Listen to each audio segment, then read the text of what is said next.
When have you ever seen an article that's critical about a product ever in our industry? Never. Because we're not actually typing the words as much as we were before, and we're kind of vocalizing them to our devices, we've seen the nature of those keywords change.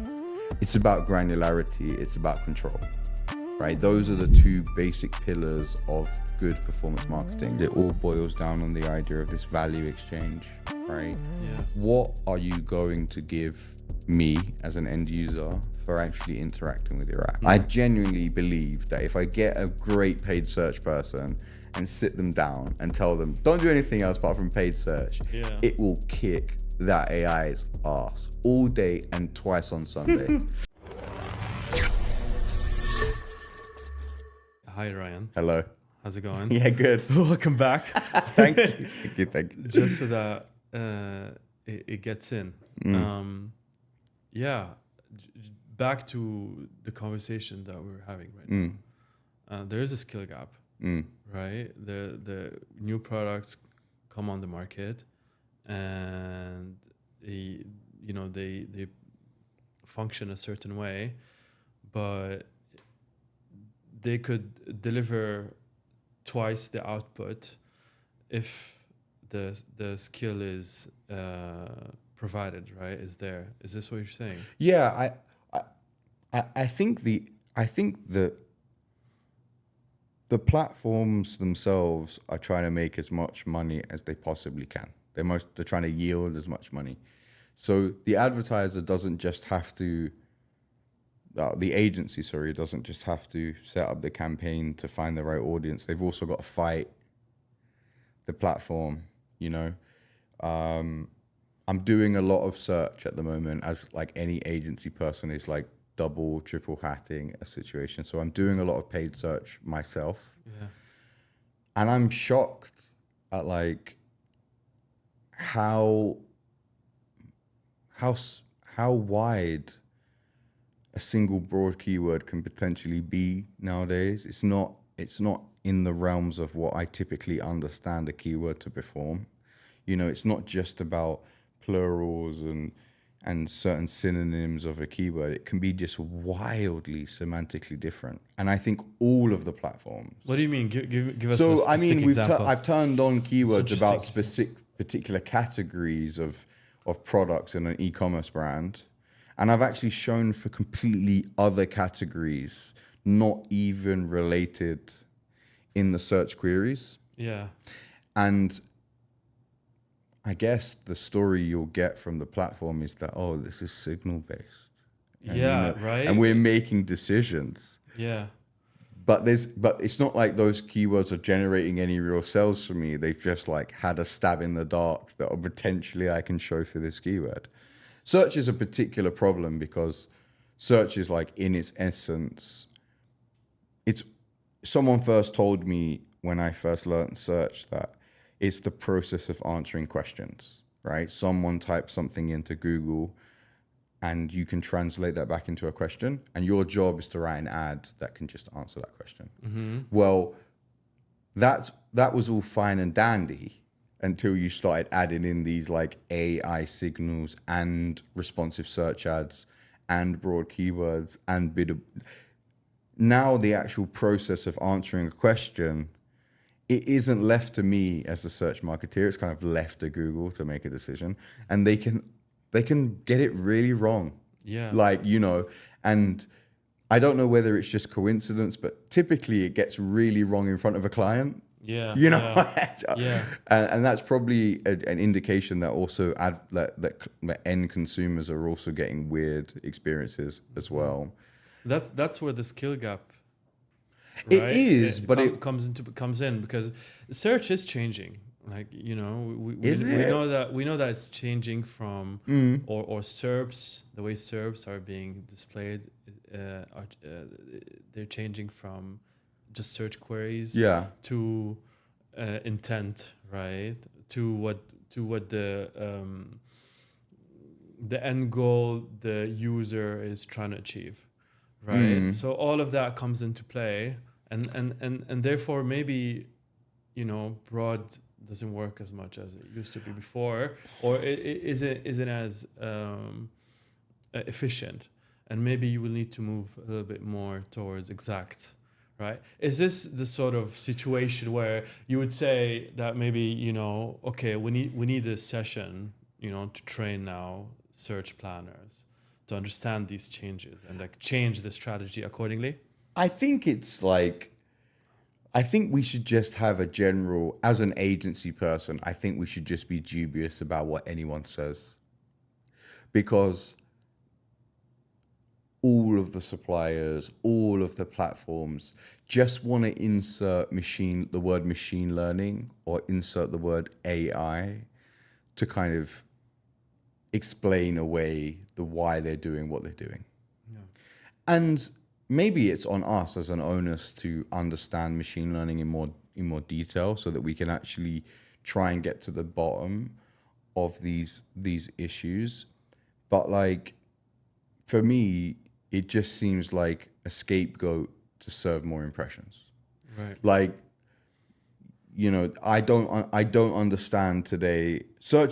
Google search, when you think about the history of where it came from, you know, and there was all of these, there was Miva, there was Yahoo, there was Bing, there was all of these players in the market who were just saying the highest bidder can show you in top position. And they turned around to the whole industry and went, no, we have this thing called quality score, and we have this thing called spiders. And what we're going to do is semantically match the user in order to get people on Google and off of Google as quickly as possible. Yeah. It was a beautiful thing, right? And it gave us a framework to optimize. It gave us a framework to bid on. I don't know. It feels like it's like stepping away from that a little bit. Yeah. You know, to turn around and tell me, I've literally had conversations with campaign account managers telling me, well, put the keywords on broad and turn up the bid. And it's like, really, guys? Because that doesn't feel right, you know? Yeah, yeah. So yeah, So look, I would honestly get them, right? At the end of the day, you know, it's their platform, right? know? Like, if you were the owner of this platform, you would try to find ways, you know, to sort of, you know, please your shareholders. Yeah, of course. Right? Okay, yeah, I'm totally with you. Now, as a planner or as an advertiser, how would you go about this? So you have this information, you understand the bias, you understand how the platform works, right? You don't need to follow the advice of the platform rep, you know, to use broad keywords. You know that this is the result of using broad keyword. What's your action plan? Well, I mean, my gut feeling today is that we do need, I think you get penalized for not following the rules anymore, right? Mm-hmm. So before, you could kind of disregard the rule set, right, and ignore and just do your own thing, and things wouldn't really make any difference. But today, it started with ad extensions, and then it's kind of creeped into the other algorithms, where if you don't have RSAs and you don't have, you know, these smart bidding your optimization score is actually lower on your score. Yeah, your Opti score is lower, right? Yeah. And clients love Opti score. And there is a direct correlation between Opti score and CPC. I've seen it. CPC, cost per click, right? Yeah. So it's kind of like, I'm going to play your game, but I'm going to fight you every step of the way today. So the amount, not to mention, by the way, that a percentage of search terms that you're showing up for, they don't even show you in the UI anymore, right? They just don't show you. So you've got to really be, I mean, I've got guys and girls in my team. SQRing is like one of the biggest things we do. And like scripting inside accounts to understand really where the inventory is coming from in Performance Max, so that we can tweak and really try and remove as much as we can, because it feels like the platform just wants to spend. What are you removing? So headlines, trying my best, like one of the nice things that happened in the ecosystem is that you could apply negative keywords to Performance Max, where you can apply negative keywords to an account in Google Ads. So by proxy, launching Performance Max campaigns, in those campaigns, you can actually force it to stop showing on search terms, which decreases cannibalization and these sorts of things. So there are ways around it, but like I said, that skill gap, forget us, we're experienced marketeers. I think about the SME on the street that wants to like turn on a campaign and, oh, we've got $1,000 they've scraped together to like turn on a campaign to potentially get some sales. And I think that thing would just get swallowed up in a like that. And they would go, oh, we won't do that again, Yeah. Would it work though? I don't think so. I've only been studying ML for about 18 months consistently. And even my rudimentary understanding of machine learning, the general constants that someone will tell you is that it needs time to learn. And more importantly, it needs time to fail. And budget to spend. Yeah, which in layman's terms means I need to waste some money for you.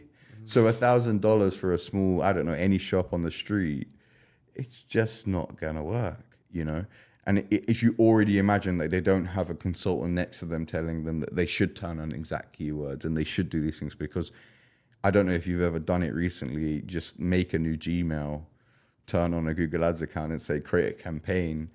Most of the recommendations you'll get through that step isn't necessarily very, I would say, frugal. Right. It's telling you, no, but add these keywords, or we found these keywords for you, and by the way, turn on display and turn on search network. Well, that's definitely missing in our industry. Back to our convo, right? Before we start recording,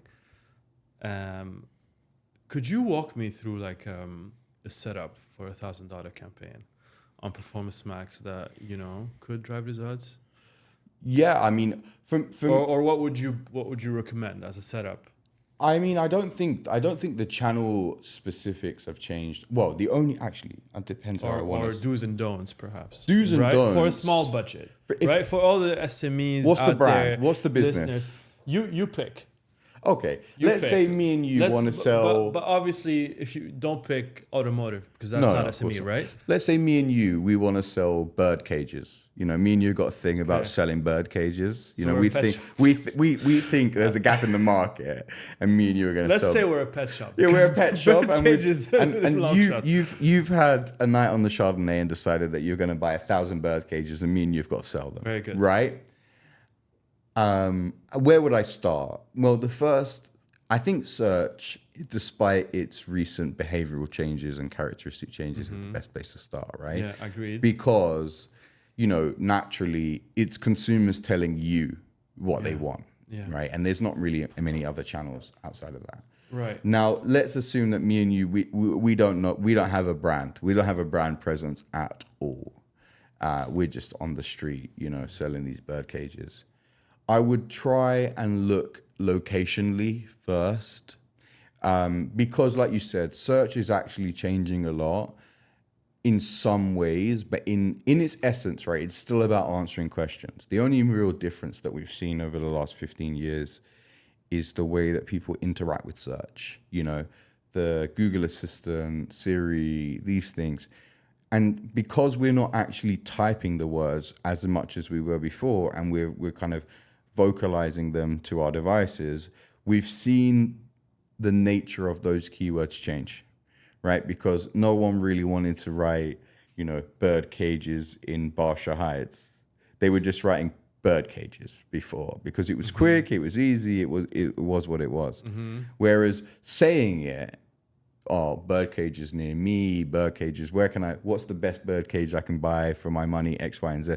We're starting to see there's being more intent-led kind of, so I would start there, right? Yeah. I would start locationally. Yeah. Kind of like I was listening to the guys, you guys have had a few SEO podcasts recently where you're talking about, geo-locational led SEO is still a major area of growth, right? PPC is the same. There is still an opportunity for you to kind of avoid let's say, the big boys in your particular industry, by really focusing in on where you are as a business, what you're doing, these sorts of things. So I would start there. After that, So search because of the intent, because of the targeting capabilities, right? Yeah. You can literally handpick specific keywords and add a location layer to that, right? And target high intent. yeah. So what about these ML tools, right? What about Performance Max? Would you put your budget? Would you put your money there? No. So even though it tells you, Google will say, just upload your creative, put your URL, your landing page. We'll understand who your customers are, who's most likely looking for a bird cage. Bird cage, yeah. We Bird know. cage. Just trust me. I know who's looking for bird cages. Who's recently acquired a bird or adopted a bird, right? And we'll show him the ad. That wouldn't work? No, I don't think so. Or is there a particular setup for it to work? This is what I'm trying to get to. Yeah, I think there is a particular way of making Performance Max work, and it's a combination of understanding the signals you're going to put into Performance Max. They don't call it audiences, they call it signals, right? Which is essentially the fancy word for audience. And also, I think, in my experience, I've seen product feeds and particularly kind of isolation of individual products or SKUs from a product feed in Performance Max working well. Okay. Because it's really tightening up, first up, what the ad is going to show, because it can be wild what the Performance Max will show, but also linking the signals back to first-party audiences, remarketing, these sorts of things.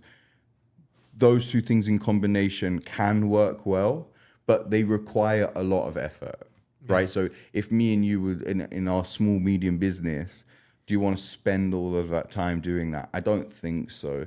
I think if it was our money and we were actually doing it, I would probably go down the route of tagging the website up. Yeah.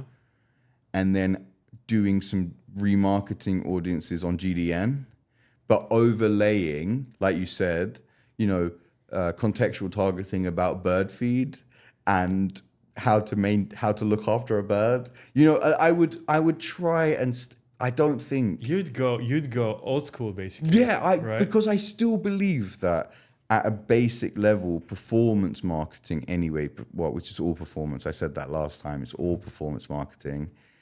It's about granularity. It's about control, right? Those are the two basic pillars of good performance marketing, right? Because forget if it was our money. If we did genuinely have a client that wanted to sell bird cages, I have a responsibility and a duty as their agency to explain what is working and what isn't working.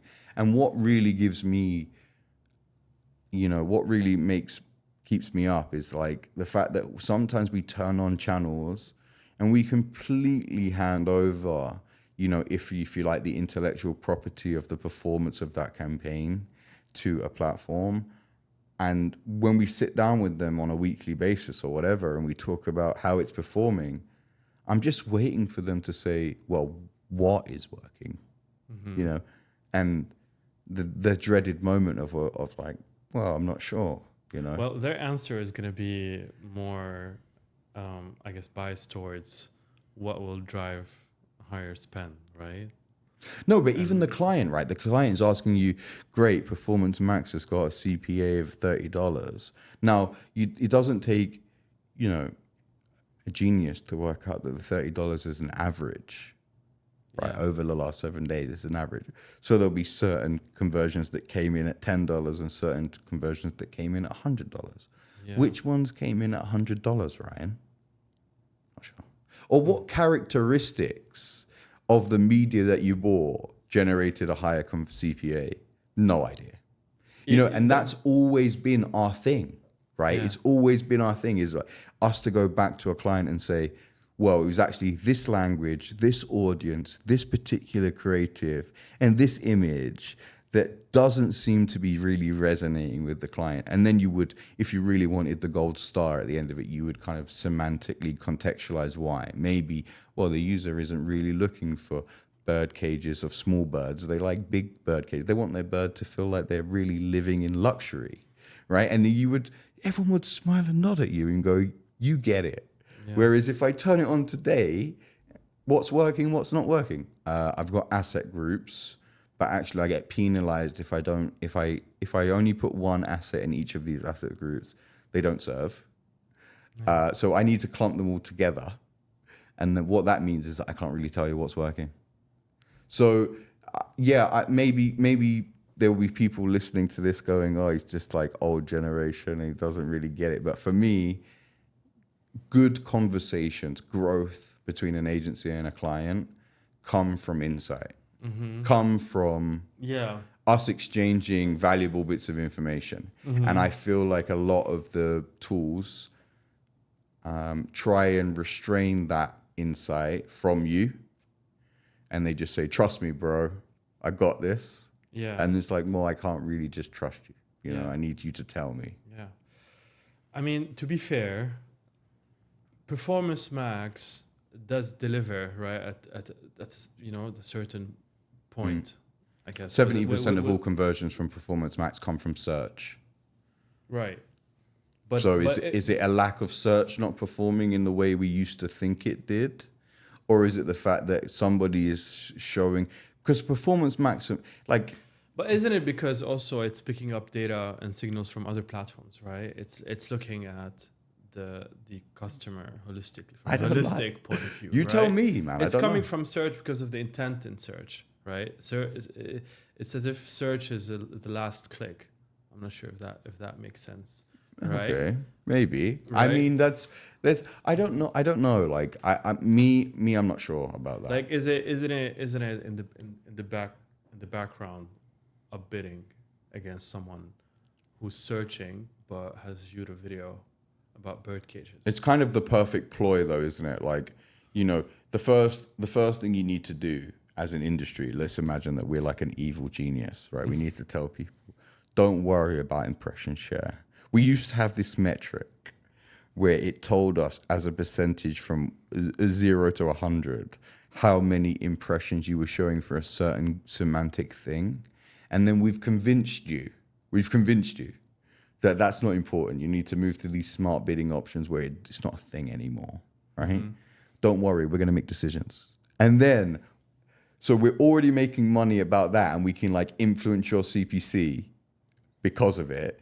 And then we've implemented a product where it's going to actually show up in search. The thing we told you not to care about, it's going to show up and capture a load of conversion. We've like doubled the money for the same thing we would have got from search if we just, like, I think I said this before and I'll say it again. Like, if you have a big brand in terms of clients or consumers know who you are, don't let anyone make decisions about when and where you show, because they do not know when that user is going to convert or not. They just don't. So the amount of times I've gone into an account, we've won an account, accounts transitioned to us. The first thing I've done is turned off automated bidding on brand keywords. I've just gone back to manual CPC, enhanced CPC, whatever you want. But I've told the system I want to show for 100% of my brand keywords. Don't care what you say. And 99.9% of the time, revenue has skyrocketed. And well, there have been channels that have not performed very well. But it's still fundamentals, right? If they Google or any platform, the last 20 minutes has been about Google, but it's not just about Google, it's any platform. They're not as clever as we're assuming. You know, back to the original point, someone waves the word machine learning or waves the word artificial intelligence. Me and you could make a machine learning algorithm now in about 3 minutes. That doesn't mean that it's very good. You know, it just means that, and particularly when, quite rightly, as we said at the beginning, they've got shareholders and stakeholders to appease, right? It's not like they're completely devoted about making more revenue for me. No, they're actually more motivated to make more revenue for them. So Well, look, so they still need to deliver results. Otherwise, the spend would stop. But I guess if they're able to steer the conversation, Where are you going to take your search spend to? search spend to. Yeah, where you going to move it to? I mean, it's Nowhere. It unless it starts delivering results that are worse than, I don't know, Yeah, I mean, Meta. you've got whatever, I think you've got a long. I think you got a long way. You've got a long way to Yeah, go, right, yeah, for that to really move anywhere. Yeah. So 10% increase in CPs. The Still thing, good enough. Yeah, Yeah. the thing that like everyone talks about every year, which I am still complexed about, they go CPC inflation. I go, okay, CPC inflation. Okay, I get it, right? But then you actually look at the underlying data and you go, well, impressions haven't changed, so the demand hasn't changed. And you start looking at ad depth, using auction insights data. That's the report, and you go, Yeah. ad depth hasn't really changed either. Right. So impressions have stayed the same. Ad depth is the same, but I'm paying 10% more than I was last year. Why? They go, and everyone just goes, well, anyway, we're just going to put 10% increase into our plans. Yeah. These are all of these little things they make, they're all about. I don't think it's somebody nefariously, turning a dial where the CPC goes up. I think it's everybody, essentially buying into the narrative that signals and machine learning is going to increase your relevance, when in reality what happens is you show up for more different searches, and that in return kind of raises the price of everything. It's like a beautiful evil plan. Yeah, I mean, if all advertisers increase their search budget, even if the demand stays the same, that's going to increase the CPC. Exactly. Yeah. There was an element about what you said about automated bidding on branded keywords. Yeah. And how that's, I think it's definitely cannibalizing from organic, for sure. Yeah. And I was in talks today with an MMP partner who sends his regards, by the way. Oh, really? Yeah. And I Hello, know, MMP. yeah, I know today, not MMP. I was in talks with someone from Adjust. Oh, okay. Right. Hello, Adjust. How are you? Miss you. Yeah. And I know that today we were supposed to talk about app marketing, but we can. I think we've gone a little bit passionate about performance max and machine learning, so we can make this about that. But I was in discussions with him about a tool that they're releasing, and I feel like it could be applied for search. And what they're rolling out is a way to test how much your app campaigns, your download campaigns, are taking away from organic downloads. Right. Which is pretty cool. That's very cool. Yeah. And what's the right budget, right, in order to limit that cannibalization? And I feel like it could be cool to. It would be a nice approach for paid search. Yeah, right? I think this is also. I think it's industry by industry, advertiser by advertiser scenario. Yeah. But if you haven't done the analysis and done the testing, then you should. There are lots of reasons why you would do PPC, paid search, and SEO at the same time.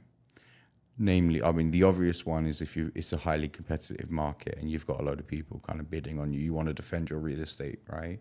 But also, SEO isn't necessarily as reactive, as real time as PPC can be. So communicating certain events, things like that, there is use case for that. Yeah. But I've seen it both ways, honestly. I wouldn't be able to, just historically kind of looking at data, kind of say, well, it makes more sense not to be there, because I have seen incrementality. I have seen general loss of traffic to a domain when SEO and PPC isn't there together. And I've also seen it the other way. It's just I think it's just worthwhile for people to test it. You know, I know there's a lot of reluctance sometimes to open that can of worms because search can be quite an easy channel on a media plan, right? Like, oh, don't worry, $10 CPA, right? And we all know that, you know, Pareto's theorem says that 80% of that comes from like 3 keywords. Mm-hmm. And the idea that you want to remove those and your CPA go to $250 instead is kind of difficult conversation that we don't want to have. But it should be done. It should be done. For the app stuff, apps are like my favorite, one of my favorite things, because there's so much tech involved with an app. Like websites are so transactional, you know. People find the right person, they go to a website, they do something or they don't do something, and everyone goes about their merry life. Whereas within an app, there's a value exchange about why the app is even there in the main reason, which is a very product marketing thing.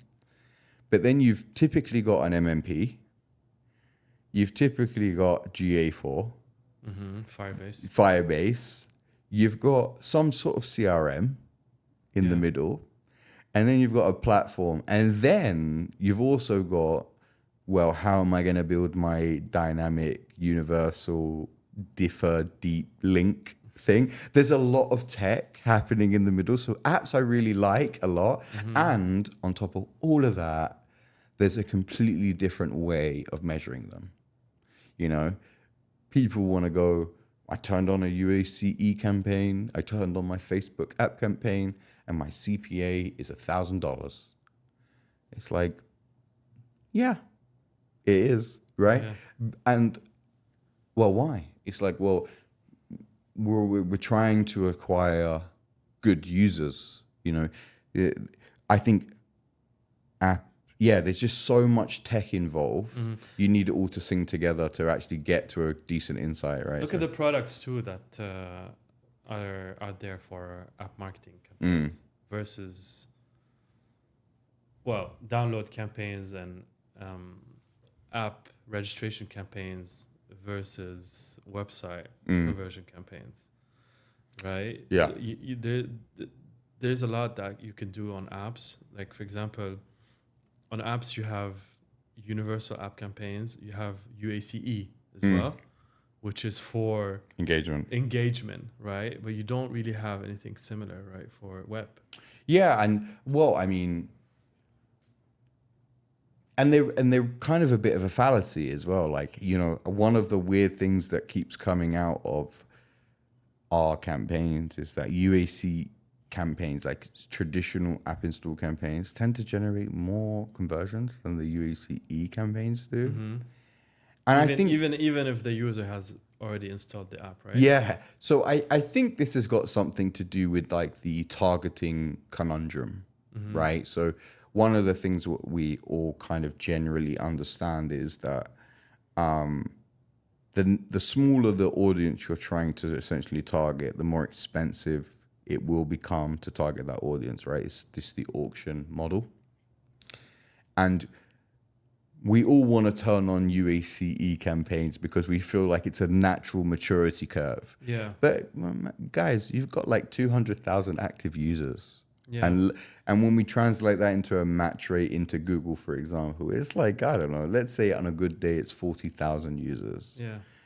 Combined by how many signals? It's like a drop in the ocean. Yeah. So Google is going to naturally cause you to spend more to actually force your campaign to show up. So it's one of those things. I think app marketing is one of the beautiful examples of buy cheap, buy twice. You know, it's one of those. My father used to say this to me when I was young, and I never really understood it. And now I think I say it a lot, right? But it's a very fun environment at marketing, right? It's a bit of a wild, wild west. There's lots of different players in there. There is your big tech companies like the UACs. There are small businesses really trying to bring new, exciting technology. So everyone is racing to the bottom. Yeah. Oh, I can get you an install for $1. Yeah. Okay, cool. Amazing. And then you buy 10,000 installs and none of them have even started more than one session in the last 30 days, right? But don't worry, because I paid $1 per install. So it's one of these things where It's like buying clicks. yeah, exactly. Back in the day, we used to buy clicks, and there was a load of bots and a load of things that would essentially, generate clicks, and we were all living in our own little world, saying, "Look how great we are, man! The CTR's 2%." But yeah, it actually forces anyone that's serious about having an app, and they've already done the hard work, which is, I think we're going to see a lot less apps in the next 5 years, right? I genuinely do, because you're going to see the more Kareems. I think super apps, right? Because why would I'm just going to say anything, right? Why would I download? I'm going to pick on one of my clients because it's easier that way. I can get shouted at privately. I have a feeling I know which client. Why am I going to download Hardy's app, right, to order a burger when I have Deliveroo? I'll tell you why. Okay, go on then. I'll give it a try. Right, okay. So perhaps I'm price sensitive, and Hardee's have an offer for me if I order through their app. Okay. If I'm Hardee's, how much price sensitive are you? So let's say 3 dirhams? Enough. 4 dirhams? Price sensitive enough. Okay, price sensitive enough to go through the rigmarole of going to the App Store, downloading it, going through the nonsense you have to do, right? And no offense, Hardee's, I love you, but like any app, they will say, "What's your name? What's your mother's name? Where were you born? How tall were you when you were 3 years old?" And then double check. I'm going to send you 2 emails and an SMS, and all of that for a burger.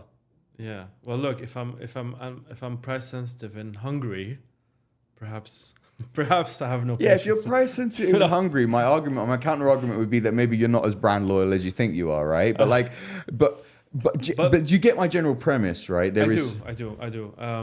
I think perhaps maybe like e-commerce, right? Marketplace, retail, e-commerce versus D2C could be the same. There could be a similar analogy there. When it comes to I guess restaurants or F&B. But the clients that are talking about having a D2C website today, right? And we know what industries we're talking about now. I mean, unfortunately, they have missed the boat too. And if you're trying, it's very expensive. It's very expensive, and is it worth it though? Because we all know why they're doing D2C, right? Well, they're trying to acquire data. 100%. Right.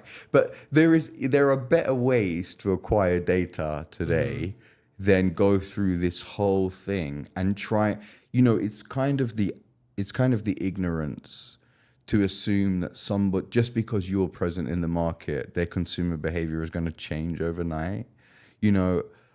This is what I'm saying, why I believe that there's going to be a lot less apps on the average phone, on the average device, is because you're going to see more super apps, more apps that actually, it's about value exchange in the end of the day, right? Like to have an app on your phone and I'm not sure if everyone does, I don't have any data points to this, but most people would probably at least acknowledge that what you're doing by having that app on your phone is constantly giving signals back to that particular business about where you are, what you do, who you are, what you watch. To have that on your phone, there's got to be something in return. Yeah. Right. I'm okay with Deliveroo, checking up where I am now and again. Yeah. Because they feed me kind of daily. And they offer a wide variety of products. Amazon, same thing. Anything I really need to buy at that moment in time, they're there for me. an individual, and I challenge a lot of brands, by the way. Like there are only instances I also see different from this is when there is a recurring action that you want to do, let's say money exchange, right? And you're actually fighting for brand loyalty at that point. Like if you acquire a user and you're Western Union and you get them to register and all of that stuff, the likelihood is that providing you keep the rates palatable for them, they'll continue to use your app and acquire a solid user, right? Yeah. But most day-to-day actions... Yeah, QSRs, for example. QSRs. Yeah, I agree. I have a hard time personally, I have a hard time picturing me having a Hardee's or a single Shout out the Hardee's, mushroom and Swiss, though. Oh, yeah. Serious burger. They had the cheesesteak burger is good too. Yeah, they're amazing. Like Hardee's Hardee's food is legit. Yeah. I agree. There are certain things that don't make sense to be apps. Yeah. An app, right? It's a little far-fetched. It's expensive. But from another angle, there are certain services that could be unique that you can offer as a brand, that you can offer through an app. Banks, for example.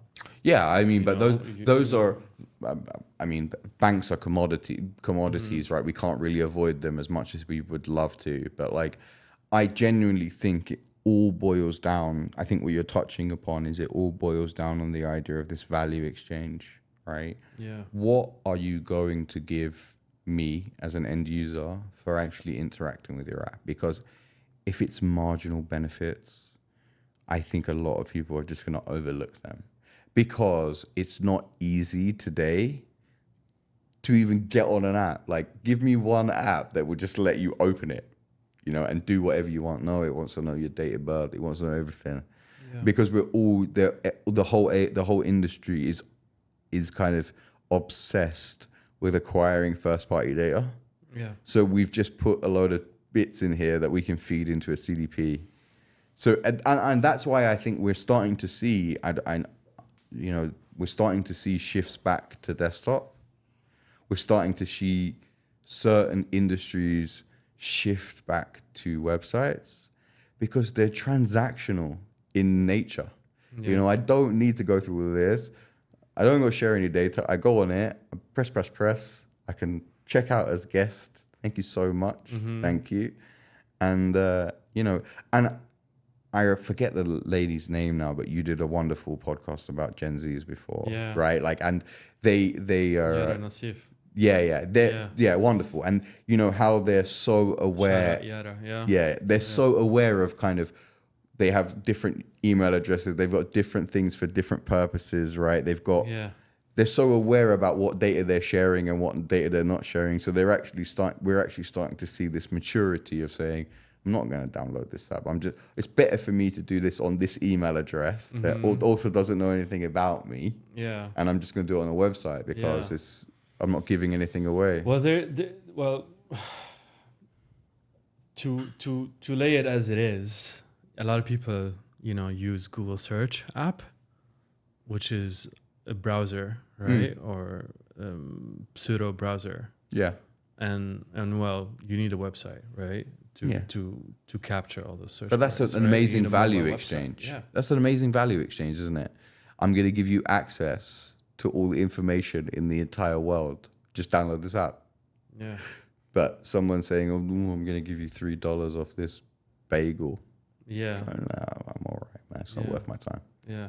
But what I meant to say is you need a mobile website, right? You don't always need an app because people perform a lot of search queries on their phones, right? Do you have a website that's gonna help complete that transaction? Help the user get the information that he's looking for. So I'm sure all these movie theaters, get their ticket sales from their mobile website as opposed to their mobile app. Correct. I don't know. What do you use? Do you have a Vox? I actually have an app for a cinema. For which? Roxy. For Roxy. Yeah. Okay. It's loyalty. Loyalty, but also yeah, we're big moviegoers. I think so it's something that actually gives value to me in being a member, signing up, doing these sorts of things. So, yeah, maybe that's one example of I'm a regular, almost back to that Western Union thing. Like once a month, me and the missus will go and watch a movie, right? So it makes sense for me to actually accrue a reward for that, right? So same with currency exchange or for banks, like you said, or that's the other thing, right? That you can track with an app, right? Is like the journey, like the location, right? Based on like some solid data amazing points, data right? points, and strings, right? Which is device ID, and it's the app ecosystem. Like I said at the beginning, it's amazing. There is genuinely so many different things working in conjunction with one another for you to have a great app. You've got some sort of below the line technology. Shout out Braze, shout out a few of these SMS push notification pieces of tech. Pega. They deliver great results, Yeah, Pega. You've got something like that. You've got a CDP. You've got all of these device IDs being captured. You've got something like Segment or whatever. And they're all just, I saw somebody walk into this geo and last time they interacted you was 7 days ago and I'm going to push notification. Yeah, it's amazing. And the data involved is very exciting. I think there is the main advice is about not getting too hyper focused on the acquisition cost immediately, but focus on the long-term revenue return of that acquisition cost, right? I try to talk to clients about, don't worry about the cost per registration. Let's talk about the ROAS of registration over 6 months, 8 months, 9 months, whatever it be. Cohort analysis is a very new concept for traditional marketeers to understand, even though we do cohorts in other parts of our marketing life. But when we apply it to apps specifically, it's very, very specific. Yeah. And yeah, it's a difficult concept for everyone to understand, but it changes. If you can get it to land, then it really does change the way you approach your campaigns and your performance campaigns moving forward. And it unlocks, you want to pay $10 for a C cost per install? Yeah, okay, because I've got the data to prove that $10 is going to be nothing in terms of what we make 12 months from now from that particular user. Do you feel as upset about UAC as you do? Oh yeah, Max? Oh yeah, massively. Yeah, 100%. Not only just Performance Max, but the app industry in general is, you've got, shout out Just once more, right? Like if you don't have a fraud detection SDK signature implementation on your app today, someone's gonna take your lunch money. Is the best way for me to explain how, so sad. And they are so clever, the spoofing that goes on and the kind of event callback spoofing that happens inside of even a sophisticated MMP, where it looks like you've generated an install because they've created this pseudo device ID, and then they just work out how to call back to an MMP and say, I did this event. But actually, when you go through the system in more detail, you're like, well, you sent me 1,000 events at 4 a.m. So unless everybody got together and decided to all buy a burger together, I feel like this might be a bit wrong. So it's like I said, it's the wild, wild west, man. So shout out MMPs. They've all got their respective responsibility. I know we used to have a lot of conversations about, I've got Firebase, why do I need an MMP? And I think over time, that was just an educational problem, right? they're very different tools. Firebase is here, GA4 is here to help you understand how users behave on your app, what they do on your app. And MMP is primarily here to do 4 things, I would guess. The first one is give you a layer of fraud detection, which is super, super important in apps. Yeah. The second is about giving you a sophisticated user experience, right? So it being, not to get too technical, but because an MMP is a single SDK plugin, you can essentially create URLs that are applicable across Facebook, Google, publishers, and they're all going to use the same URL, all give the same experience to your user, which is super important. The second one is, the third one, sorry, is about the attribution and understanding how channels actually interact with each other, and creating that incrementality that we were talking about before. And the final one is about audiences, right? So not only about creating deep links and giving the same consumer experience, but I love Adjust. I love the audience builder and Adjust. The fact that I can go in to Adjust and say, I want to isolate everybody who's installed in the last 30 days but hasn't registered, and then push that audience simultaneously to TikTok, to Facebook, to Google, to all of the same engines at the same time, in a compliant manner. Yeah. Right? You can do that in Firebase, but only to Google.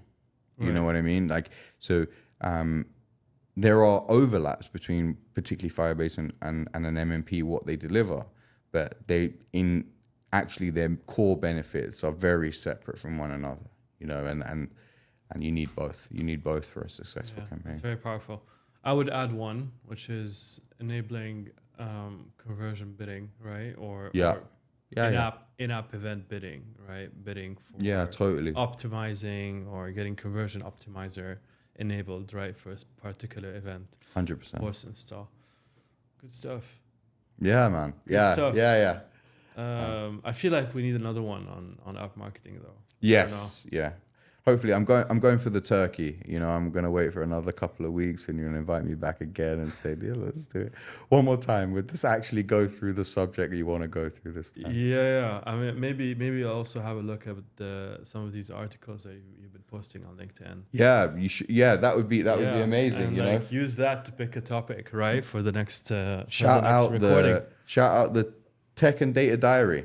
You know, we do an entry. We do an entry every Monday and every Thursday. We're at episode or entry 16. We're basically going through, the first 10 episodes were theoretical. So context. They're basically me producing articles based on the questions of my real life experiences.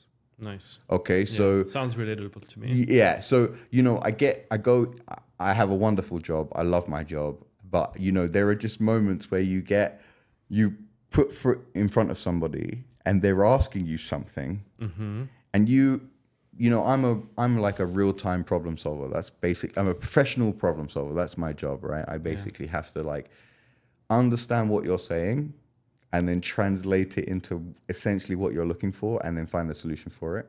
So we did 10 episodes of introducing the basic concepts of data and data science. And now the next 10 episodes or next 10 entries are about doing things in BigQuery. You know, I spoke about cloud computing for a large part last time. And now I'm actually trying to show you want to do propensity modeling, you want to do RFM segmentation, audience segmentation, these sorts of things. Here is the code. Right. Go and run it. You know, go and run it. And if you do get it running, congratulations. Here are some use cases at the bottom for you to basically go after. Amazing. So, thank you. Good stuff. Shout out Ryan Fletcher on LinkedIn. Go follow him, guys. Like, follow, and subscribe. Yeah, guys. You want the best advice on digital marketing, MarTech. I would say very advanced expert opinion. Oh, thank you. Give him a follow. Thank you so much. Thanks for coming to the show, Ryan. Thank you, man. Thank you.